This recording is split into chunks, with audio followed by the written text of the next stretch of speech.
ওম শান্তি। আজকে 27শে মে 2026-এ বাবার অমূল্য মহাবাক্য শুনব। আজকে এই মুরুলির প্রথমে আমরা সার কথা শুনব। আজকের মুরুলির সার কথা হল, উঁচুর থেকেও উঁচু হলেন একমাত্র নিরাকার শিব বাবা, যিনি আমাদের আত্মার আধ্যাত্মিক পিতা, আত্মাকে উপরে নিয়ে যাওয়ার কারিগর এবং অসীম জগতের উত্তরাধিকার দাতা।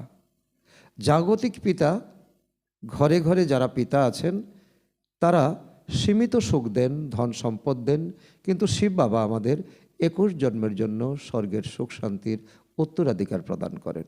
সেখানে দুঃখ বলতে কিছুই থাকবে না। শতযুগে ভারত ছিল শতপ্রধান, পবিত্র ও সুখধাম, যেখানে আদি সনাতন দেবী দেবতা ধর্ম ছিল। আমাদের সেকেন্ডে ওই দুনিয়াতে মন চলে যাওয়া উচিত। কালক্রমে আমরা শতপ্রধান থেকে কি হয়েছি? তমপ্রধান হয়ে দেহ অভিমানী হয়েছি এবং রাবণ রাজ্যের প্রভাবে দুঃখদমে আমরা পতিত হয়ে দিন যাপন করছি। সঙ্গম যুগে এই সময় শিব বাবা এসে আমাদের আত্মাদের জ্ঞান দেন। নিজেকে আত্মা মনে করো এবং আমাকে স্মরণ করো। এই স্মরণের দ্বারাই তোমাদের জন্ম জন্মান্তরের বিকর্ম বিনাশ হবে এবং আত্মা পুনরায় পবিত্র হবে। বাবা এও জানান যে আত্মাই 84 জন্মের চক্রে বিভিন্ন ভূমিকা পালন করে। পরমাত্মা হলেন জ্ঞানের সাগর, পতিত পাবন ও সদ্গতি দাতা। তিনি ব্রহ্মার দ্বারা ব্রাহ্মণ ধর্ম স্থাপনা করে মানুষকে দেবতা বানান। গীতার প্রকৃত ভগবান শ্রীকৃষ্ণ নন, এটা আমাদের অনেক বড় ভুল, বরং শিব বাবা, যিনি সকল আত্মাকে স্বর্গের উপযুক্ত করে তোলেন। তাই এখন আত্ম অভিমানী হয়ে শিব বাবাকে স্মরণ করাই হলো সত্য পুরুষার্থ, প্রকৃত পুরুষার্থ। এখন আমরা মুরলি শুনব বিস্তারে। ওম শান্তি। আজকে বাবা বলেছেন, মিষ্টি বাচ্চারা, কালেরও কাল বাবা এসেছেন তোমাদের কালের ওপর বিজয় প্রাপ্ত করাতে। মনমনাভব মন্ত্রের দ্বারাই তোমরা কালকে জয় করতে পারবে। তো কালেরও কাল বাবা, অর্থাৎ যিনি কালজয়ী। কাল এক সময়কে বলা হয়, কাল বিনাশকে বলা হয়। বিনাশ সময় কি হবে? মৃত্যু হবে, ভয়ঙ্কর বিপর্যয় হবে। তো ওই বিষয়কে যদি আমরা জয় করতে পারি, মৃত্যু সম্পর্কে আমাদের কোনো ভয় থাকবে না। মৃত্যু মানে একটা প্রক্রিয়া। কিন্তু বর্তমান সময়ে মৃত্যুর কথা শুনলে সকলে কেঁদে ওঠে, সকলের প্রাণ মুহূর্তের মধ্যে স্তব্ধ হয়ে যায়। তাই বাবা বলছেন, একমাত্র মনমনা ভবর মন্ত্র দ্বারাই, অর্থাৎ নিজেকে যখন তুমি আত্মা ভাববে, পিতা পরমাত্মাকে বিন্দুরূপে তুমি স্মরণ করবে, তখন জন্ম জন্মান্তরের বিকর্ম বিনাশ হবে এবং কালের উপর, সময়ের উপর, বিনাশের উপর, মৃত্যুর উপর তুমি বিজয় প্রাপ্ত করতে পারবে। যা নাকি বনে জঙ্গলে গিয়ে সাধু সন্তরা তপস্যা করেও এই মৃত্যুর উপর জয় করতে পারে না। আর তুমি এখন কালজয়ী হচ্ছ। আজকের মুরলি থেকে প্রশ্ন, আত্মাদের বাবা তোমাদের মতো আত্মারূপী যাত্রীদের কোন বিশেষ শিক্ষা দেন? উত্তরে বাবা বলেছেন, হে আত্মারূপী যাত্রীরা, তোমরা দেহভূত ত্যাগ করে আত্ম অভিমানী হও। অর্ধেক কল্প ধরে রাবণ তোমাদের দেহ অভিমানী বানিয়েছে, এখন তোমরা আত্মা অভিমানী হও। এই আত্মিক জ্ঞান তোমাদের সুপ্রিম আত্মাই দেন, আর কেউই তা দিতে পারে না। তো বাবা এটাই আমাদেরকে বলছে যে এখন আমরা ঘরে বসে রুহানি যাত্রা করছি, অর্থাৎ আত্ম অভিমানী হওয়ার পুরুষার্থ করছি। কারণ রাবণ আমাদেরকে দেহ অভিমানী বানিয়েছে, বাবা এখন আমাদেরকে দেহি অভিমানী অর্থাৎ আত্ম অভিমানী হওয়ার পুরুষার্থ করাচ্ছেন। এই বাবাই এসে এই জ্ঞান প্রদান করতে পারেন যে আমরা দেহ নই, আমরা আত্মা, আমরা পার্ট প্লে করার জন্য এই জগতে যথাসময়ে যথাস্থানে যথারূপে আমরা জন্মগ্রহণ করি এবং আমরা দিনাতিপাত করি এবং আমরা পার্ট প্লে করি। এই বিষয়টা বুঝলে জীবনকে বুঝে নেওয়া, জীবনকে অঙ্কের মতো মেলানো আমাদের কাছে খুব সহজ হয়ে যাবে। আজকের গীত ওম নমঃ শিবায়। ওম শান্তি। বাচ্চারা তাদের বাবার মহিমা শুনেছে। ওম নমঃ শিবায়, তিনি আমাদের পরম পিতা। এমন গায়নও হয় যে উঁচুর থেকেও উঁচু ভগবান, উঁচু তার নাম, উঁচু যার নাম, উঁচু তার কাম। অর্থাৎ তিনি হলেন আমাদের বাবা। তিনি হলেন সব বাচ্চাদের বাবা। বাকি যারা আছে তারা নিজেদের মধ্যে সবাই ভাই ভাই, আর সকলের বাবা হলেন এক। তিনি হলেন আমাদের সুপ্রিম পিতা শিব বাবা। বাবা বুঝিয়েছেন। ভক্তরা যারা বুঝতে পারে না, তোমরা অনায়াসে তা বুঝতে পারো। বাবা বলছেন, হে বাচ্চারা, ভক্তিমার্গে তোমাদের দুজন বাবা থাকেন, এক লৌকিক বাবা আর এক পারলৌকিক বাবা। তো লৌকিক বাবার কাছ থেকে তোমরা উত্তরাধিকার পাও, আর পারলৌকিক বাবার থেকে তোমরা অসীম জগতের উত্তরাধিকার পাও। লৌকিক পিতার থেকে সীমিত জগতের উত্তরাধিকার পাও, ধন সম্পদ, সোনা অলংকার, জায়গা জমিন। আর পরমপিতা পরমাত্মার থেকে তোমরা আত্মার যে সাত গুণ প্রাপ্ত করো, সত্যযুগের প্রপার্টি প্রাপ্ত করো, 21 জীবনের গ্যারান্টি তোমরা প্রাপ্ত করো। এটা হলো অসীম জগতের উত্তরাধিকার। অসীম জগতের বাবা তো একজনই, যার থেকে অসীম জগতের উত্তরাধিকার পাওয়া যায়। তিনি হলেন নিরাকার, ওনার নাম হলো পরমপিতা পরমাত্মা শিব। এমন বলেও থাকে, শিব পরমাত্মায় নম। তিনি হলেন উঁচুর থেকে উঁচু, এমন অনেকে বলে। কিন্তু মহিমা করা আর তাকে চেনা এক কথা নয়। তোমাদের বুদ্ধি নিরাকার বাবার দিকে চলে যায়, তিনি পরমধামে থাকেন, যেখান থেকে তোমরা আত্মারা এখানে আসো পার্ট প্লে করার জন্য। বাবাও ওখানেই থাকেন, বাবাও এখানে আসেন। এখন তোমাদের যে অবুঝ আত্মাদেরকে তো সবুজ বানাতে, অর্থাৎ নির্বোধকে এখন প্রবোধ বানাতে এসেছেন। তিনি সকলের সদ্গতি দাতা। ভারত হলো পরমপিতা পরমাত্মার জন্মভূমি।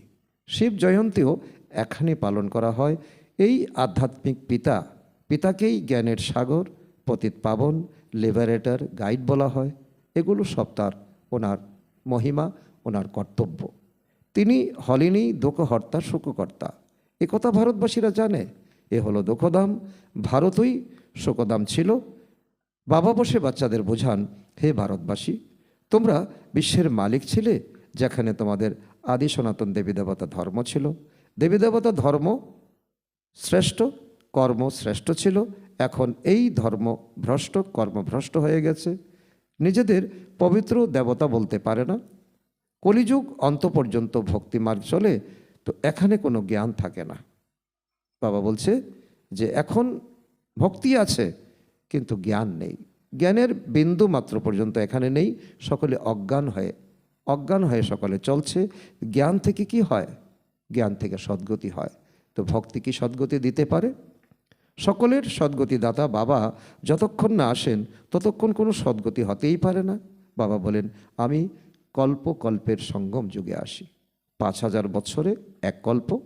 এই প্রতি কল্পে একবার আমি সঙ্গম যুগে আসি, অর্থাৎ কলিযুগের শেষ, সত্যযুগের শুরু। এই সময় হলো পতিত দুনিয়া। এখানে একজনও পবিত্র নেই। যদিও সন্ন্যাসীরা পবিত্র হয়, তাদেরকে সম্পূর্ণ পবিত্র বলা হবে না, কারণ তাদের দেহ অপবিত্রতা থেকে জন্ম নেয়। তবু তো তাদের এখানে আবার পুনর্জন্ম নিতে হয়, বিষের দ্বারা জন্ম নিতে হয়, ভোগের দ্বারা। ফিরে যেতে পারে না। চক্র যখন সম্পূর্ণ হয় তখন বাবাই এসে তাদেরকে নিয়ে যান। একই বলা হয় আধ্যাত্মিক জ্ঞান। সুপ্রিম আত্মা এই আধ্যাত্মিক জ্ঞান প্রদান করেন। এই সুপ্রিম আত্মাই জ্ঞানের সাগর, পতিত পাবন। বাকি শাস্ত্রের জ্ঞান তো হলো ভক্তিমার্গ, যেখানে জ্ঞানের কোনো অংশমাত্র নেই। বাবা বলেন, তোমরা জপ তপ তীর্থ আদি করে আরও তোমরা নিচে নেমে এসেছো। তোমরা প্রথমে শতপ্রধান ছিলে শতযুগে। ভারত যখন পবিত্রতা ছিল, ভরপুর ছিল, তখন শান্তি এবং সম্পদও ছিল তোমাদের। হেলথ, ওয়েলথ, হ্যাপিনেস ছিল, স্বাস্থ্য এবং সম্পদ দুইই ছিল। এ হলো আজ থেকে 5,000 বছর পূর্বের কথা, যখন এই ভারত স্বর্গ ছিল। সে সময় আর কোনো ধর্মই ছিল না, কেবলমাত্র এক আদি সনাতন দেবী দেবতা ধর্ম ছিল, যা পরমপিতা পরমাত্মা স্থাপন করেছিলেন। স্বর্গের স্থাপনা তো তিনিই করবেন, তাই না? ওনার কর্তব্য উনিই করবেন। মানুষ তো তা করতে পারবে না, কোনো দেহধারী করতে পারবে না, কোনো গুরু গোসাই করতে পারবে না, কোনো ধর্ম আত্মা করতে পারবে না। তো এমন তো বলবে না যে কৃষ্ণ হলেন রচয়িতা, তা নয়। রচয়িতা হলেন এক নিরাকার শিব বাবা, বাকি সকলই রচনা। কৃষ্ণ রচনা, ব্রহ্মা রচনা, শঙ্কর রচনা, বিষ্ণু রচনা। রচয়িতার থেকেই রচনা উত্তরাধিকার পায়, এটাই দুনিয়ার নিয়ম। বাবা বুঝান, আমি তোমাদের অসীম জগতের পিতা, তোমাদের 21 জন্মের জন্য অসীম জগতের উত্তরাধিকার আমি প্রদান করি। উত্তরাধিকার কি পাও? লৌকিক পিতা থেকে তোমরা লৌকিক ধন সম্পত্তি পাও। আমি পারলৌকিক পিতা, তোমাদের সূর্যবংশী, চন্দ্রবংশী। আমি তোমাদের সম্পদ উত্তরাধিকার আমি তোমাদেরকে প্রদান করি, পবিত্র ধর্ম স্থাপন করি। ব্রাহ্মণ ধর্ম হলো শিখা, অর্থাৎ টিকি। সবথেকে উচ্চ হলেন আত্মাদের বাবা, তিনি আত্মাদের নিজের সমান করেন। বাবা জ্ঞানের সাগর, সুখের সাগর, তিনি তোমাদের তেমনই তৈরি করেন, যেমন বাবা সন্তানদেরকে তেমন তৈরি করবেন। লৌকিকে আমরা দেখি পিতার সাথে পুত্রের অনেক মিল থাকে, কন্যার সাথে মায়ের অনেক মিল থাকে। তো পরমপিতা পরমাত্মা, যিনি এই জগতের সৃষ্টিকর্তা, তিনি বাচ্চাদেরকে নিজ গুণে ভরপুর করবেন না? অবশ্যই করবেন। ভারতই শতপ্রধান ছিল, এখন তো দুঃখধাম। বাবা কিভাবে আসেন এ কেউই জানে না। শতযুগ আদি থেকে কলিযুগের অন্ত পর্যন্ত এই সম্পূর্ণ হিস্ট্রি জিওগ্রাফি ভারতেরই। এই লক্ষ্মীনারায়ণ কত হেলদি ওয়েলদি ছিলেন, তারা কখনোই অসুস্থ হতেন না। এখন কালকে জয় করার শিক্ষা নিচ্ছেন সেই লক্ষ্মীনারায়ণের আত্মা, ব্রহ্মা বাবা আর মাম্মা। এই সঙ্গে যদি আমরাও পুরুষার্থ করি, তো আমরাও যদি কালকে জয় করার শিক্ষা নেই, তো আমাদেরও কি হবে না? আমাদেরও সত্যযুগে কখনো অসুস্থ হতে হবে না, ত্রেতাযুগে কখনো অসুস্থ হতে হবে না। যাকে কালেরও কাল মহাকাল বলা হয়, তিনি তোমাদের কালকে জয় করান। কাল এক সময়কে বলা হয়, কাল বিনাশকে বলা হয়। বিনাশের সঙ্গে জড়িত মৃত্যু। মৃত্যু কথাটা শুনলেই সকলে চমকে ওঠে। সে শিশু হোক, সে যুবক হোক, সে বৃদ্ধ হোক, সে সন্ন্যাসী হোক, সাধু হোক। তো বাবা বলেন তিনি এসে তোমাদের কালের ওপর জয় করান। তোমরা নামও শুনেছ, শিবায় নমঃ। আর আজকের গীত এই প্রথমে মুরলীর গীতই ছিল ওম নমঃ শিবায়। এটা কার মহিমা? আমাদের পিতার মহিমা। তোমরা এমন তো বলবে না যে পরমাত্মা সর্বব্যাপী, তিনি কুকুর বিড়ালের মধ্যে আছেন, বিষ্ঠার মধ্যে আছেন, নালা নর্দমার মধ্যে আছেন। আর এই কথাটা এই ভক্ত লোকেরা বলে বলে কি করেছে? ধর্মের গ্লানি করেছে।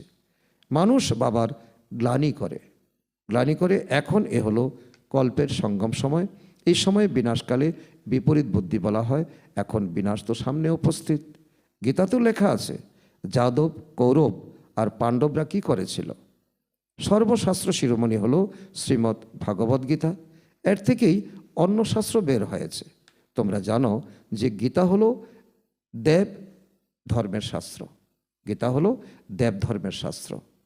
এই গীতা এখন ধারণ করেই তোমরা দেবী দেবতা হবে। কত পরিষ্কার প্রাঞ্জল ভাষায় বাবা বলছেন। বাবা এও বলেন আমি আসি তোমাদের শূদ্র থেকে ব্রাহ্মণ করি। শূদ্র মানে কি? একেবারে অধঃপতনে গেছো। ব্রাহ্মণ মানে কি? তোমাদের কৃষ্টি কালচার চাল চলন একেবারে উন্নত রকম হয়েছে। তারপর ব্রাহ্মণ থেকে আমি দেবতা বানাই। তারপর তোমরা ধীরে ধীরে কলা কম হয়ে যায়, তোমরা তখন ক্ষত্রিয় হয়ে যাও। বাবা বুঝান তোমরা কিভাবে 84 জন্মগ্রহণ করো, কিভাবে 84 জন্মগ্রহণ করো তার ইতিহাস তো তোমাদের জানতে হবে, সকলকে বলতে হবে। সবথেকে বেশি জন্ম তারা নেয় যারা প্রথম সত্যযুগে আসে। এখন তোমার লক্ষ্য কি? প্রথম সত্যযুগে আসা, না কিছু পরে আসলেও চলবে? যদি প্রথম আসতে হয় তাহলে তোমাকে এখন হাতে পায়ের 20 আঙ্গুল দিয়ে এখন জোরদার পুরুষার্থ করতে হবে। এই জোর লাগিয়ে পুরুষার্থ করতে হবে। তোমরা ভারতবাসীরাই সবথেকে বেশি জন্ম নিয়েছ, সবথেকে কম জন্ম হলো এক জন্মের। এও বাবা বসেই বোঝান। এখন তোমার কাছেই হিসেব নিকেশ। তুমি কি এক জন্ম নেবে? 5000 বৎসরের পুরো সময়টা তুমি পরমধামে বসে থাকবে, টুক করে জন্ম নিলে, টুক করে আবার মারাও গেলে। এতে কোনো আনন্দ আছে? বাবা ছাড়া আর কাউকেই জ্ঞানের সাগর বলা হয় না। পতিত পাবন জ্ঞানের সাগর বললেই তো বুদ্ধি কোথায় যায়? উপরে চলে যায়। তো বাবা সবাইকে উদ্ধার করে ফিরিয়ে নিয়ে যান। সর্বের সদ্গতিদাতা এক বাবাই। আচ্ছা, তাহলে সকলের দুর্গতি কিভাবে হয়? কে করে দুর্গতি? এ কথাও আমাদের জানা উচিত। সদ্গতি শতযুগকে আর দুর্গতি কলিযুগকে বলা হয়। দুর্গতি করেন মায়া রাবণ। বাবা বলেন, বাচ্চারা, আমি কল্পে কল্পে এসে তোমাদের সদ্গতি প্রদান করি। বাচ্চারা, তোমরা পৃথিবীর হিস্ট্রি জিওগ্রাফি জানো। স্কুলে তো তোমাদের অর্ধেক হিস্ট্রি জিওগ্রাফি শেখায়। শতযুগ ত্রেতাতে কারা রাজত্ব করত কেউ জানে না। চিত্র তো বরাবর আছে। এই লক্ষ্মীনারায়ণ রাজত্ব করত। কত সময় সে রাজত্ব চলেছিল তা তোমরা বলতে পারো? খ্রিস্টান রাজত্ব 2000 বছর চলেছিল। ইসলামী তারও আগে চন্দ্রবংশীরা ছিল, যা 1250 বছর চলেছে। তো বাবা 1-2 লাইনের মধ্যে আমাদের পুরো হিস্ট্রি জিওগ্রাফি আমাদেরকে তুলে ধরেছেন।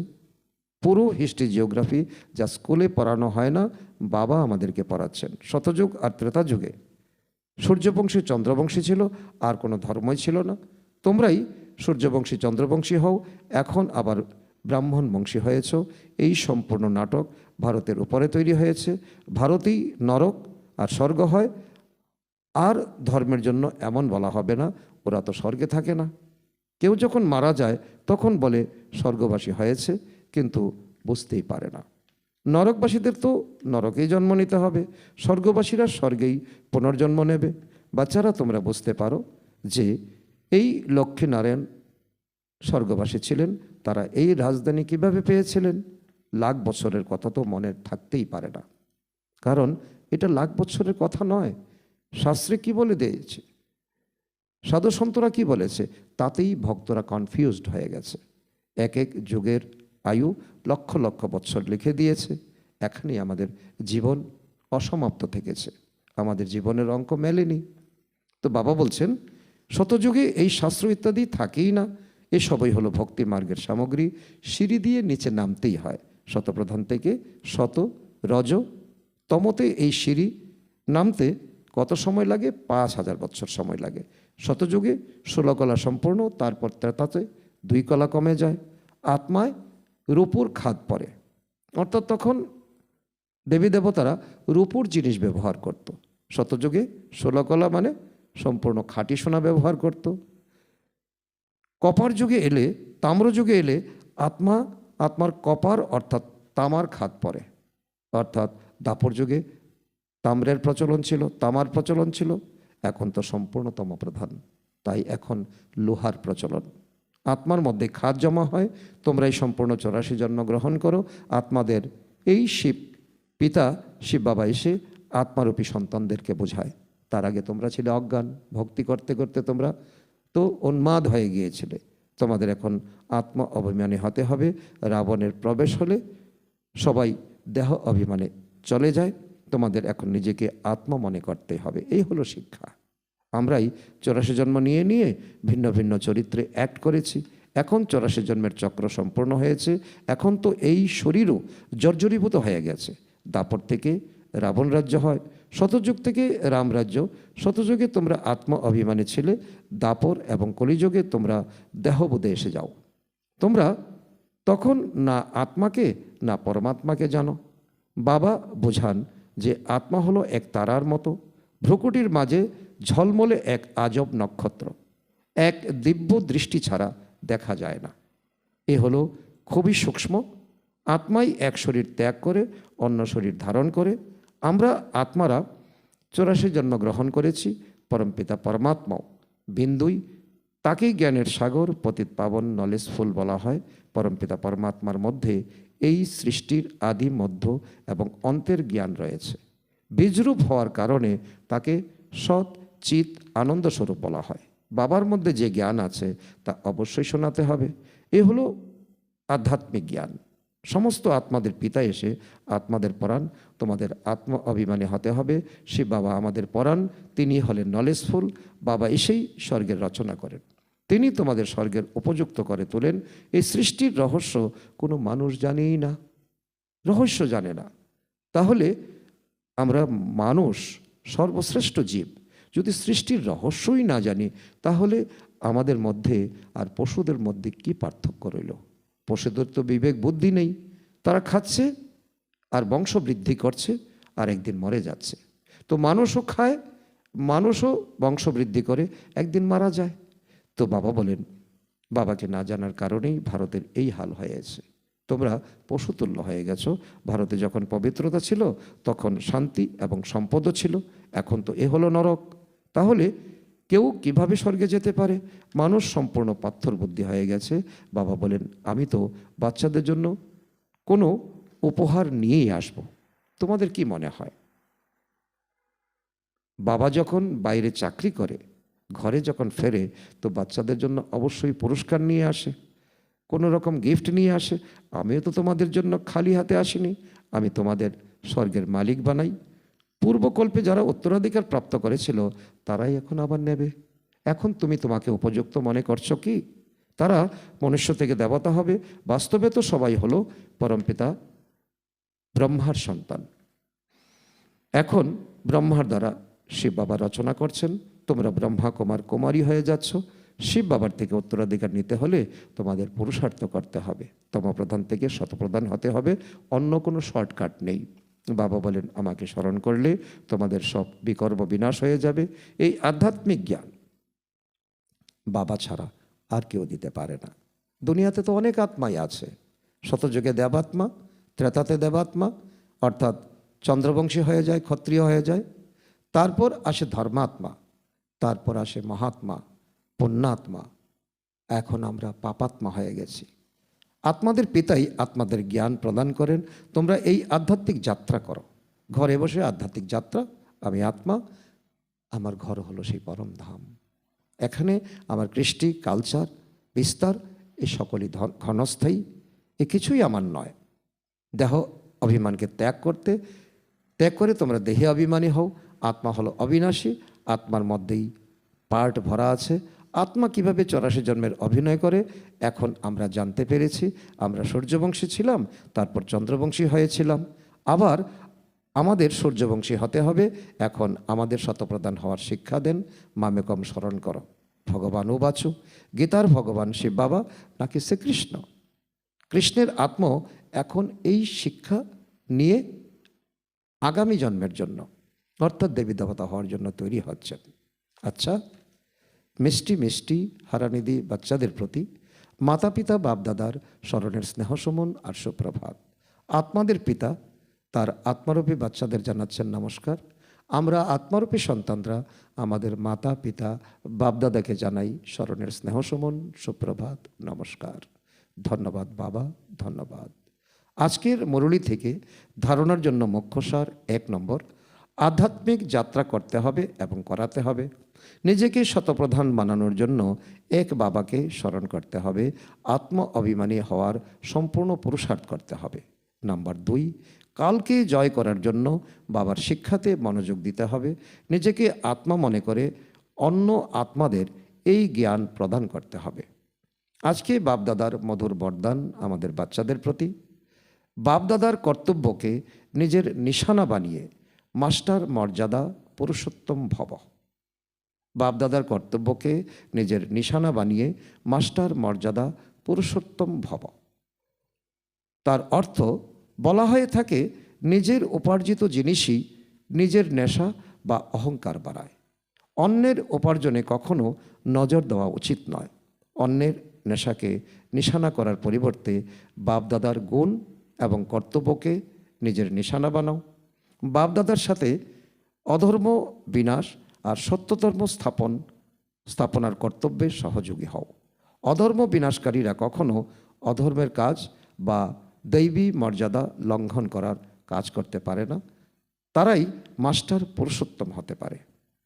আজকের স্লোগান, নলেজফুল হয়ে ব্যর্থ প্রশ্নকে সাহা করে দিলে সময় বেঁচে যাবে। আজকে মাতেশ্বরীজির অমূল্য মহাবাক্যের একটি পয়েন্ট, যার সাথী ভগবান তাকে কিভাবে আটকাবে ঝড় আর তুফান। যার সাথী ভগবান তাকে কিভাবে আটকাবে ঝড় আর তুফান।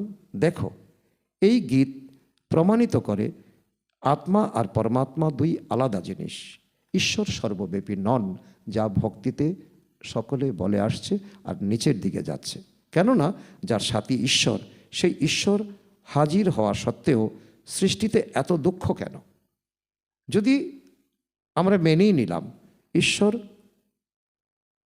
সর্বব্যাপী, কিন্তু তিনি যদি এই দুনিয়াতে থাকেন, তাহলে এই দুনিয়াতে এত দুঃখ কষ্ট কেন? আর মাম্মা এটা অনুভব করেছেন, যার সাথী ঈশ্বর, সে ঈশ্বর হাজির হওয়া সত্ত্বেও সৃষ্টিতে এত দুঃখ কেন? মানুষ এত কাঙ্গাল আর নির্ভরশীল কেন? তোমাকে ছাড়া আমার চলবে না, তুমি ছাড়া আমি বাঁচব না। পরমাত্মা তো সুখস্বরূপ, তাই পরমাত্মাকে সর্বব্যাপী বলা অর্থাৎ পরমাত্মাকে অপমান করা। ভগবান হাজির হলে দুনিয়া তো সুখস্বরূপ হওয়া চাই, নাকি দুঃখস্বরূপ? বিবেক কি বলে? তাহলে পরমাত্মাকে ডাকার দরকার কেন, তিনি যদি এখানে থাকেন? আর তিনিও বলেছেন, যদা যদাহি, আমি এখানে আসি, আমি এখানে থাকি না। যখন যখন এ ধর্মের গ্লানি হয় তখন আমি আসি, অন্য জায়গা থেকে আসি। তাহলে এই সময় মায়া কি সর্বব্যাপী নাকি পরমাত্মা হাজির? উত্তর বলবে, বিবেক বলবে, মায়া সর্বব্যাপী, মায়া হাজির। পরমাত্মা কেবল একবার সঙ্গমে আসেন, তখন তাকে উপস্থিত বলা যেতে পারে। বাকি তার স্মরণ সকলের হৃদয়ে অবশ্যই ব্যাপক। এটা হতে পারে তার স্মরণ সকলের মনে অবশ্যই ব্যাপক। সকলের মনে মনে কোটি কোটি আত্মা, কোটি কোটি আত্মা এই পরমাত্মাকে নিজের হৃদয়ে বসে রাখতে পারে। এটা হলো পরমাত্মার গুণ। পরমাত্মা এক, কিন্তু কোটি কোটি আত্মার মনে কোটি কোটি পরমাত্মার স্মৃতি, কিন্তু পরমাত্মা কোটি কোটি নন। শরীরের চালনাকারী শক্তি তো প্রত্যেকের মধ্যে ভিন্ন ভিন্ন সংস্কার সম্পন্ন আত্মা নাকি পরমাত্মা? প্রত্যেক আত্মা, এক একটা আত্মা এক একটা শরীরকে চালায়। যেমন একটা ড্রাইভার একটা গাড়িকে চালায়। এখন ভালো করে ভেবে দেখতে হবে যে পরমাত্মার স্বাদ কেন চাওয়া হয়েছে? এই মায়ার ঝড় আর তুফান থেকে পার হওয়ার জন্য, তাই না? তাহলে অবশ্যই কোনো মায়ার তুফান আছে, যার থেকে পার হওয়ার জন্য আমরা আত্মারা ওই পরমাত্মার স্বাদ চাই। যদি তিনি উপস্থিত থাকতেন, তাহলে না মায়ার অস্থিরতা থাকতো, আর না তার স্বাদ পাওয়ার জন্য স্মরণ করতে হতো। তাই এই খেলায় আত্মা আর পরমাত্মার উভয়ের পার্ট আছে। তাই পরমাত্মা যখন আসেন, তখন তার সম্পূর্ণ স্বাদ নিয়ে তার হয়ে যেতে হবে, তখনই মায়ার তুফান থেকে মুক্ত হতে পারবে। যদিও তিনি সকলেরই সুখদাতা, কিন্তু যে প্রত্যক্ষভাবে তাকে অবলম্বন করে, তো সেই তার সাহায্য পেয়ে থাকে। তাই সেই বাচ্চাদের অতিরিক্ত প্রাপ্তি হয়। যদিও তিনি এই দুনিয়ার ভিতরে এসে উপস্থিত হয়েছেন, তবু আহা আশ্চর্যবৎ, দুনিয়া তাকে না জানার কারণে তার সহায়তা দেয় না। যদি তার সম্পূর্ণ স্বাদ নিতে পারে, তাহলে সাহায্যকারী হিসাবে তিনি উস্তাদ। বলা হয়, তুমি 1 কদম এগিয়ে চলো, তাহলে তিনি 10 কদম এগিয়ে আসবেন। তখন তিনি সম্পূর্ণ উত্তরাধিকার দেবেন, যাতে কোনো অপূর্ণতা থাকবে না। আচ্ছা, আজকের অব্যক্ত ইশারা, সদা অবিচল অনর একরস স্থিতির অনুভব করো, যার অন্তর্গত বাবা বলেছেন, কোনো রকম সংকল্প আসলে তা উপরে সঁপে দিয়ে নিজে সংকল্পহীন হয়ে এগিয়ে চলো। বিচার দেওয়া বা ইশারা দেওয়া অন্য কথা, কিন্তু বিচলিত হওয়া অন্য কথা।